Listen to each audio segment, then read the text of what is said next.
I must admit, I'm stunned. I mean, we know the Boks could always do it. We know the Boks can put these performances together, but we haven't seen it. And to put it together in such an emphatic fashion at Twickenham, the home of rugby, on neutral ground against the All Blacks. So, yeah, this is a hot take.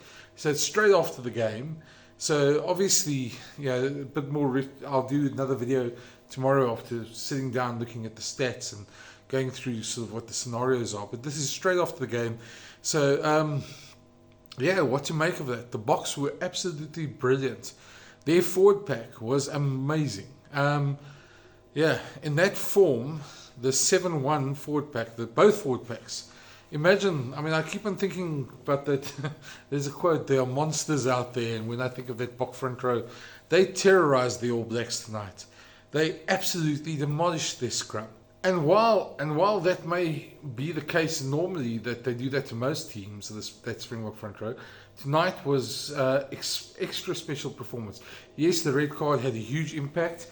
And yes, it's a massive, massive blow for New Zealand. But the Boks, I think, would have won it this way anyway tonight. They were just in that mood where they were just ruthless tonight. They were exceptional. This is probably one of the best Bok performances I've seen in my lifetime. This is certainly one of the best ever before World Cup against New Zealand, or ever against New Zealand.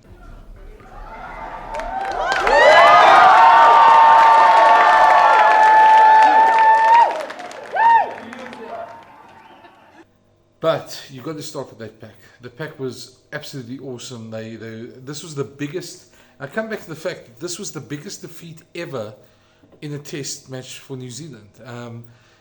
It's amazing. 28 points. It eclipsed the 21 points and 22 points they lost to Australia in Bledisloe the Cup games.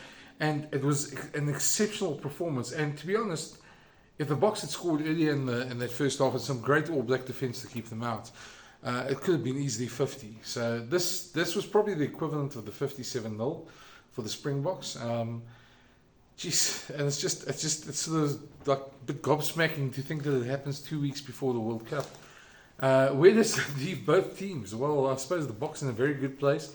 I don't think they're going to go in under the radar now. They'll certainly have put everybody on notice with that performance. The All Blacks, well, their problems get worse. For one, the injury to Tyrell Lomax, the gash on his leg, didn't look very good. It's going to be interesting to see, and I hope he really makes it back and doesn't have to miss the World Cup because of it. Those things are rather tricky, and we leave it up to the medical staff to decide that. But then you had Scott Barrett's red card, and it's hard to argue against anything. I know the on-field decision was a yellow. It was his second yellow, but I mean that could easily be, and I wouldn't be surprised if it's upgraded to a red. So that would mean he probably missed the opening game against France. So that's him and Brodie Retallick out for the All Blacks, and that's huge for them. Ian Foster's got a lot of problems at the moment. They came into this game, they were pretty much tournament favourites. They're pretty much a team that everybody thought was the dark horses, myself included. And on this performance, under pressure by a good forward pack, they have a lot of flaws. So that's easy. They'll probably rectify them. The All Blacks are a team that tend to bounce back from these performances with a bang. They're a team that tend to not take these performances lying down, and they're a team that's got enough quality that they even if they play badly, they win. But this will be a performance that concerns them. This will be a performance that sort of buoys France. Because France knows if they produce another performance like they did against them 2 years ago, they've got that opening game in the hand. And so I suppose there'll be a lot of jitters and a lot of worries and a lot of self-introspection in New Zealand about this performance. And understandably so. If a Bok team lost like that, I think we'd also be very much worried about it. But that was some exceptional Bok performance. And I think we shouldn't take that away from the Boks. They were everywhere. They were relentless. They were ruthless. And to think in the game, the stats say they missed 40 tackles. You wouldn't have said that from that game. They were just everywhere. The scramble defence was amazing. So take it bow Jacques Nienaber, who does the defence for the team. That was really something. They really stood up. They came in with intent. They were really keen on making sure that they won that game and really laid down the marker for the World Cup. That leaves them in a very good spot for the World Cup. As I say, they've got a target on their back. A lot of teams would have noticed that, and a lot of teams would have sort of realised that the Boks can't be taken easily.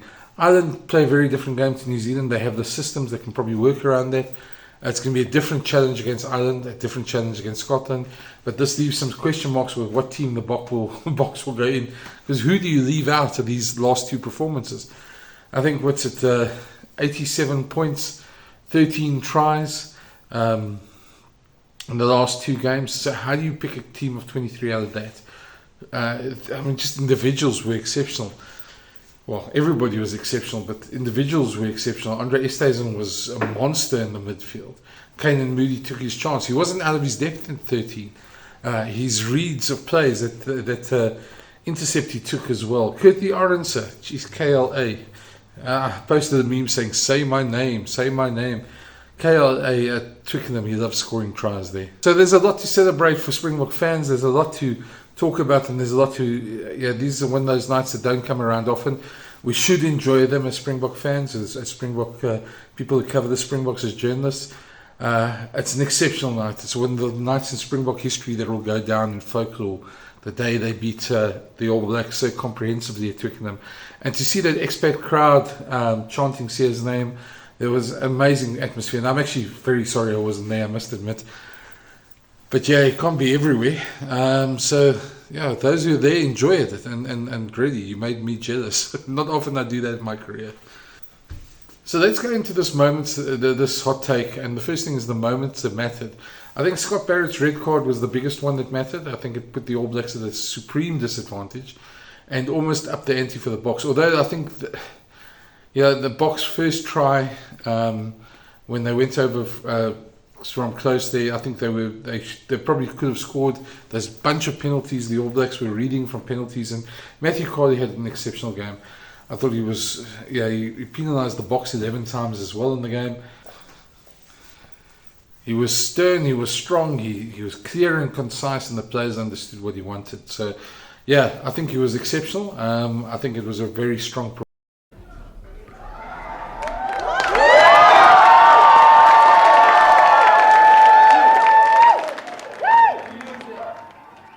Every moment sort of mattered. It was just a complete Bok dominance, and sometimes it happens that way.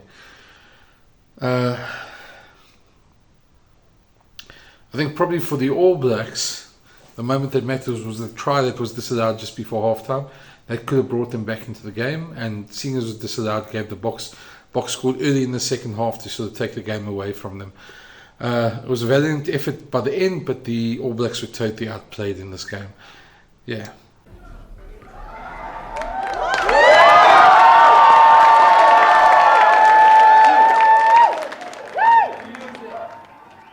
MVP, and Damien Willemse was given the honour, and he did sidestep a bunch of All Blacks.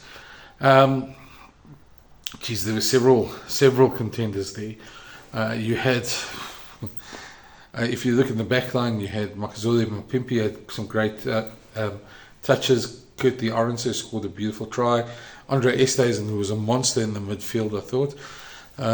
Mani Lebok, his line kicks were exceptional. He didn't miss a kick at goals. I think even Faf de Klerk, he had a couple of mistakes, but overall he was very good. The pack, there wasn't anybody you could really say was bad. But I suppose if I do lay a marker down, I'd say probably Pieter-Steph du Toit. I know he got a yellow card, but he was everywhere. He was relentless. He was a player that just stood out everywhere, and he was the only player that wasn't substituted when the 7 forwards came onto the field. And that just shows his worth for the Springbok side. So Pieter-Steph du Toit would be my MVP, but as I said, tonight anybody could have taken it.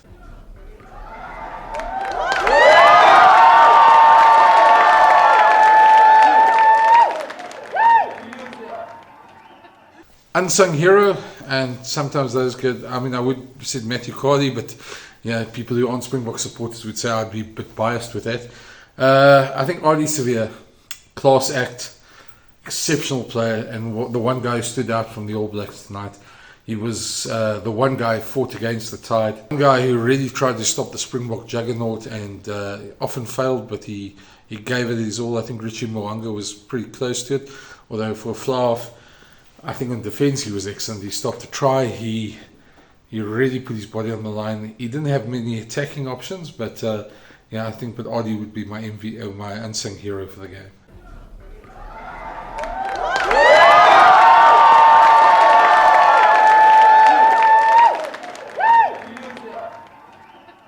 Concerns? Well, on the Springbok side, not many, I must admit. I don't think there's any injuries that I could pick up. From the All Black side, Lomax definitely. Scott Barrett, what's going to happen with his disciplinary? Is it going to get upgraded to a full red, or will he get a week or two? Either way, he's probably missing the French game. And without Brady Retallick and Scott Barrett, that's a huge blow at lock for the All Blacks as well going into that game. So they've got lots of concerns. And I suppose just general confidence and knowing New Zealanders like I do, the pessimism that will creep in now, having lost like this 2 weeks before the World Cup when everything was going well. They won the Rugby Championship, they looked good everywhere, and to be beaten so comprehensively on the night, you sort of wonder what's their World Cup chances are going to be like. And I think there'll be a lot of pessimism in New Zealand. I think the next week's going to be very difficult for them, and a lot of questions will creep up about Ian Foster again. At the end of the day, this performance reminded me a lot of the Bok win at Mabombela last year. Boks dominated from the start to the finish, and I thought there's so much going right for them in the game that we're never going to lose that game. Okay, so that's it for me tonight. It's late night already, so I'm going to put this video out now. I'll do a more comprehensive review tomorrow of the Bok game plan and where this leaves them for the World Cup. But that's a hot take from tonight from watching the game. And yeah, thanks for joining me. If you haven't subscribed, please do. And yeah, there'll be a lot more of these videos going into the World Cup. Cheers for watching.